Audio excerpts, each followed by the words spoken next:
Yo! Video games.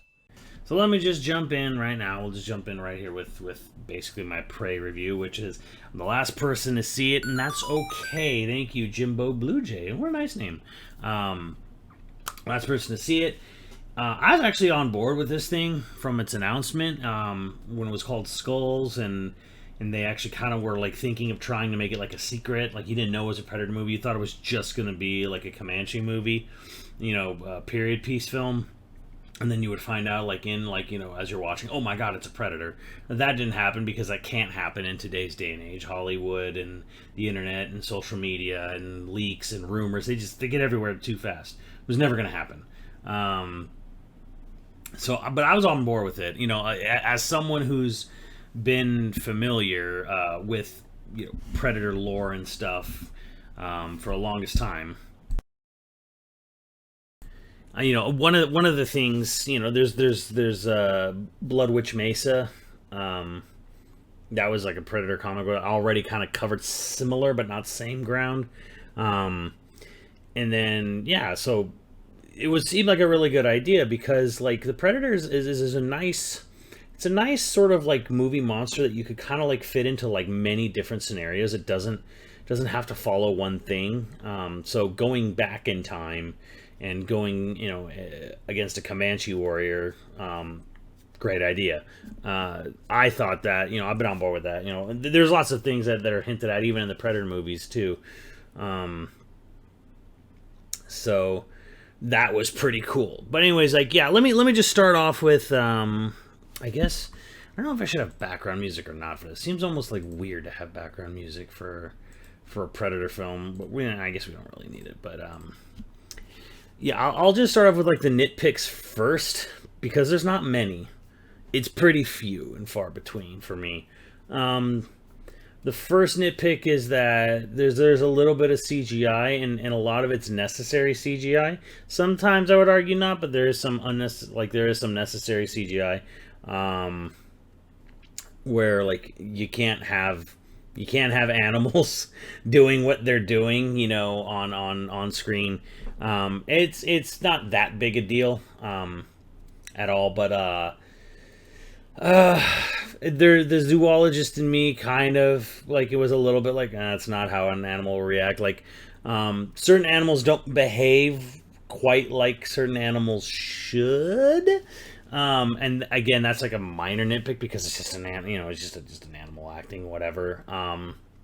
That's really no big deal. Again, it's a pretty small nitpick, I would say. But it's like the CG's a little noticeable. The animals are kind of not really acting like what an animal would necessarily do in every situation.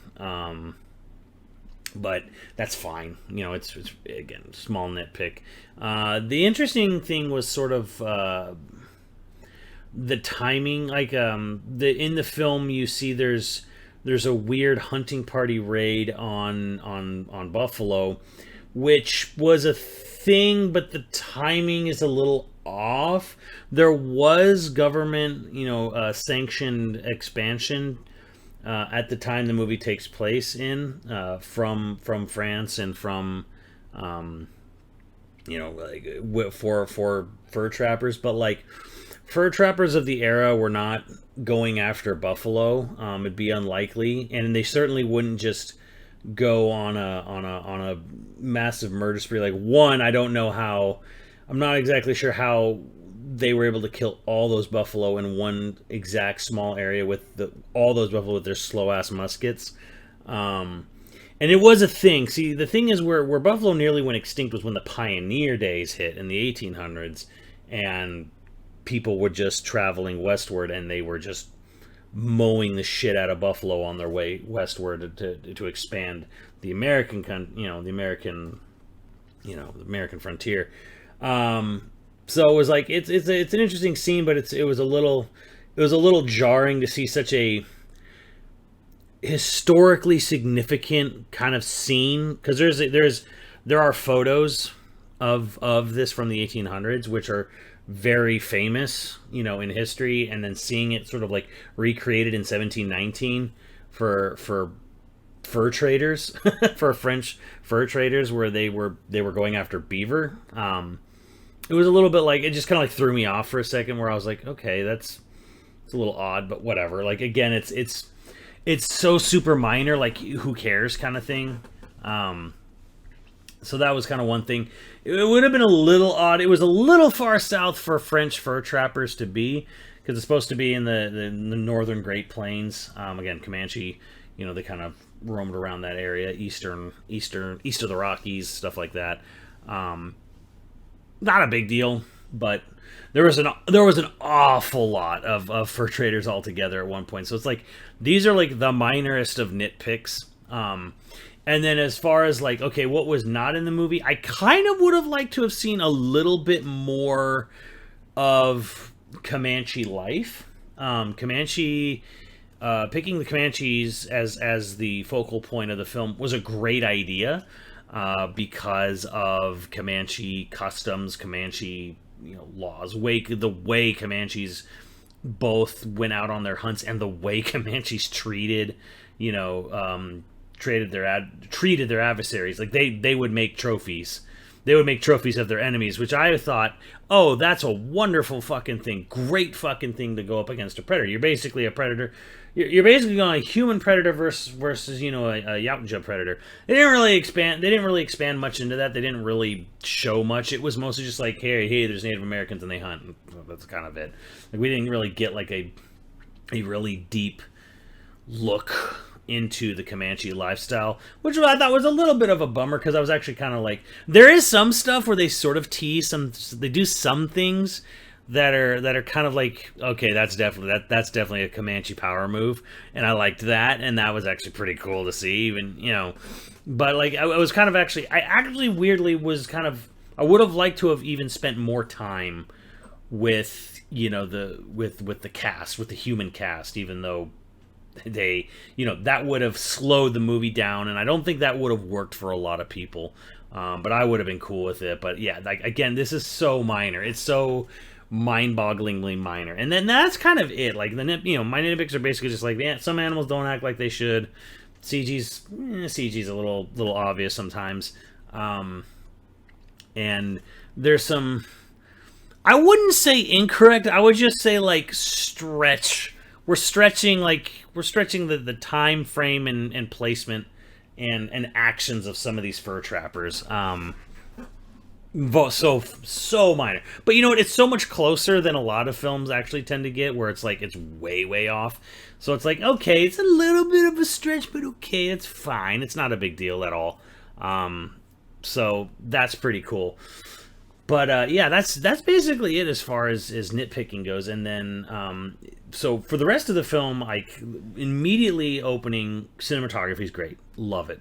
I was not only was the cinematography great, but like, just the location scouting phenomenal, great too. And I was like, this looks like the Dakotas of some sort, but it wasn't. It was Alberta, which makes sense, geographically speaking. So that was pretty cool to see. So beautiful film. I like that the tone and the pace is more just straight, right? Because we had the Predator franchise. I'm like, it's kind of born out of 80s action cheese in a good way, but like, the Predator's kind of awful, because you basically have a muzzled Shane Black making a movie, again, with a lot of studio interference, and then an entirely rewritten third act, and boy does it show, and it's awful. Predators was fine, but it was like, it was kind of like this uneven straddling between like serious and just like more just sort of like cheese. But like, Predators is I like sequences and moments of Predators. I'm actually a lot more, I enjoy Predators probably more than some others, but like, it's a little bit of an uneven film. Like, it's a little uneven. And then you have Predator 2, which is just pure fucking cheese. Just pure cheese. And I think it's fun. It's a fun, cheesy film, but it is cheesy as fuck. And then you have the first Predator movie, which is, just sort of like an all-time classic, but it is all about machismo to the nth degree. It is the 80s action movie film personified. So This one is probably the most serious, I guess you could say, or at least the most grounded, where it feels like the most okay. We're taking the concept and we're taking the setting and we're taking the characters and we're just playing it straight. It's played very, very straight. So I kind of like appreciated that in a sense, and I can see where people would watch Prey and be like, "This is my favorite Predator movie." Like that's kind of like how well done it is, where everything is just sort of like nothing is played up for being like way too cheesy. There is a couple of cheesy callbacks with sort of shots and line delivery, which I almost kind of groaned. I almost wish they didn't. Almost wish they didn't have to like. Did you have like we had to say that line kind of thing? But yeah, like so it just. It's not that big a deal, but it was just kind of like, okay, we had to put it in here. At least it's a little more natural how they try to throw some of the lines in, but like, yeah, it's like, if you're a Predator fan, it's like, here it comes, like, they're gonna say it. Almost like that Simpsons gif of like Milhouse turning around, come on, Bart, say the thing. So yeah, like, it's played very straight for the fact that it's about a fucking alien hunter that comes down and just kills things and makes trophies of men. So yeah, I like that it played straight. Like again, we don't. This is where it kind of goes back to my nitpick, where I'm like, I like the characters and they're great, but like you really almost don't get enough of them. I mean, the main character, played by Amber Midthunder, great, fantastic. I really like her dynamic. I like how her and her dog are kind of like this. They have this sort of. There's not a lot of like, oh, I'm talking to my dog and the dog understands me kind of thing or whatever. It's not like something weird like that. It's just like there's like this very natural sort of connection between her and her dog, and she wants to be a hunter, but that's kind of like not really how society works for the Comanche, and she's kind of always wants to prove herself, but like very quickly into hey, I want to prove myself, like, oh shit, there's something out there and it's not a bear kind of thing. So it doesn't stay in that sort of like I want to be Native American Mulan kind of aspect much for very long at all. It is like, no, there's actually like, okay, whatever, like there's something real out there and I need you all to like to recognize. So like it definitely doesn't. You might think it's gonna play out like one of these films. No, it's not. It's actually, again, played very straight, very realistic, or not realistic, but like very, very real, feels real.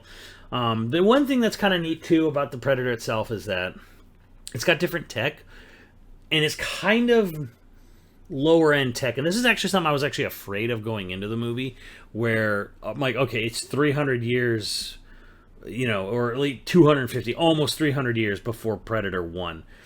And I'm like, are we just gonna like assume the Predators kind of like stopped making new stuff with technology?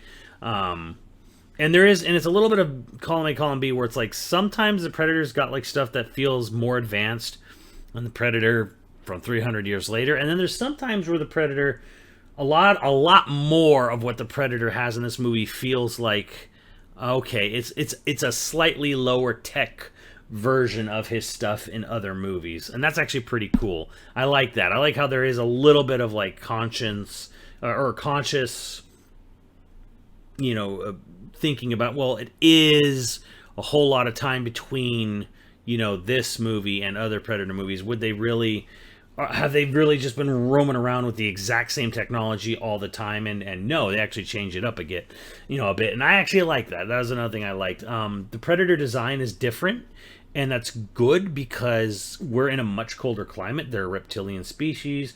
They prefer the warm climate. That's sort of like established canon lore. And so this Predator, basically, like, he might be a different variant or subspecies, but he's designed differently, and he looks like he's a little bit more. He looks more like weathered and leathery. He looks more like a leathered couch more than like the more brighter colored reptilians from the other Predator movies. So that was kind of cool to see. So yeah, I mean, it's pretty cool to see that stuff. So I like how there was like a conscious decision to, okay, well, we're going to be in a different setting. What would the predator look like? What kind of predator would go into this setting?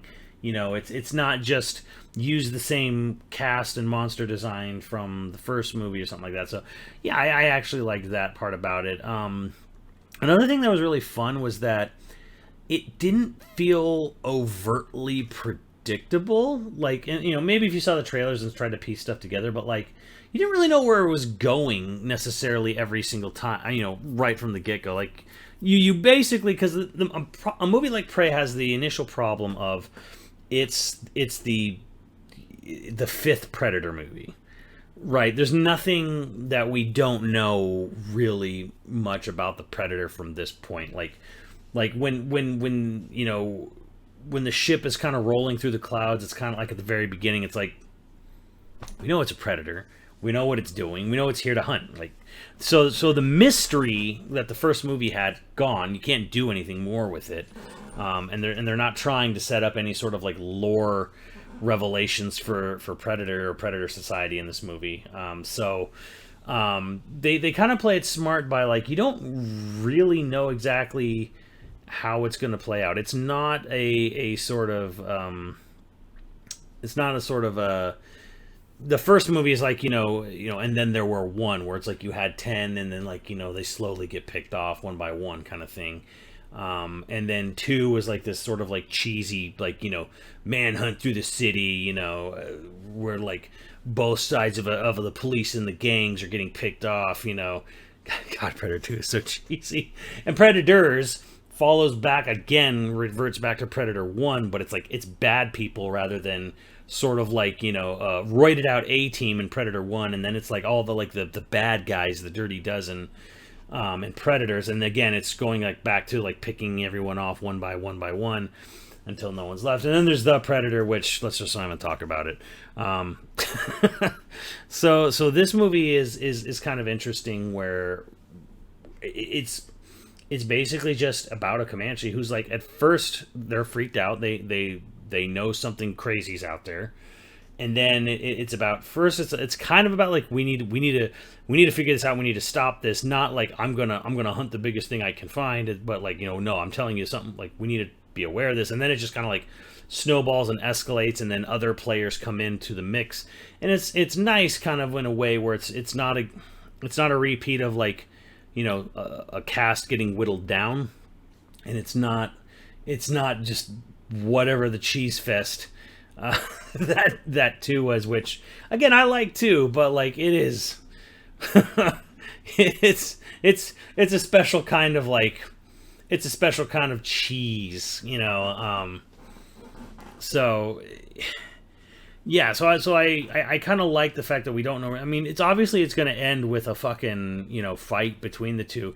They managed to keep it clever enough. Like, it's not just like, okay, she's going to build a big axe, or she's going to build a big bow, or she's going to build another log trap like Arnold and do this. Although that kind of comes into play a bit, sort of.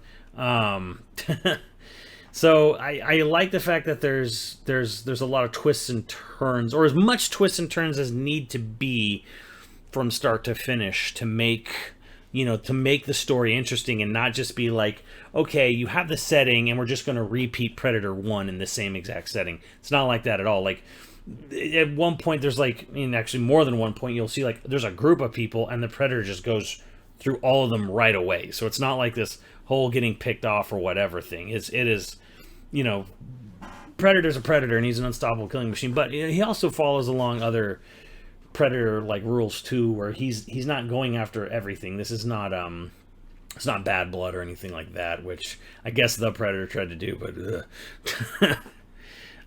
so it's like, I like that aspect of it, where it wasn't 100% predictable from the start. And every time you thought you saw, okay, so this is going to be the kind of movie it is, or this is where the movie's going to go, and it kind of like flips the script just like right after that. So that was actually kind of fun to see.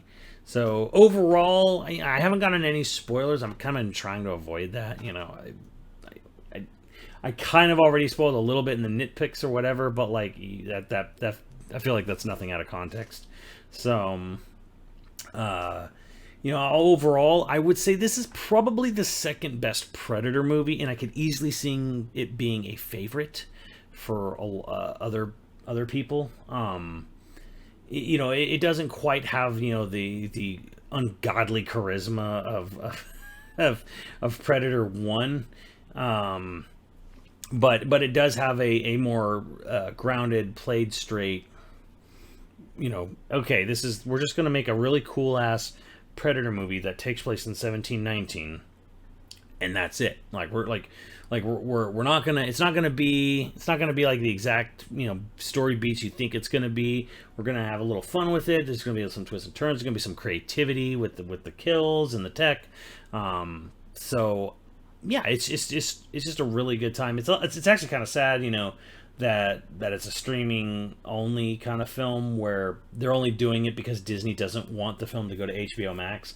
According to the director, the reason it's on Hulu is because of an outstanding contract from before the merger or buyout of Fox by Disney, where Fox had a deal with HBO Max where it would go to theaters and then it would go to HBO Max first and then it would be on HBO Max for a while, and then Disney was like, nope, can't have that, so no theater run at all, it goes to Hulu.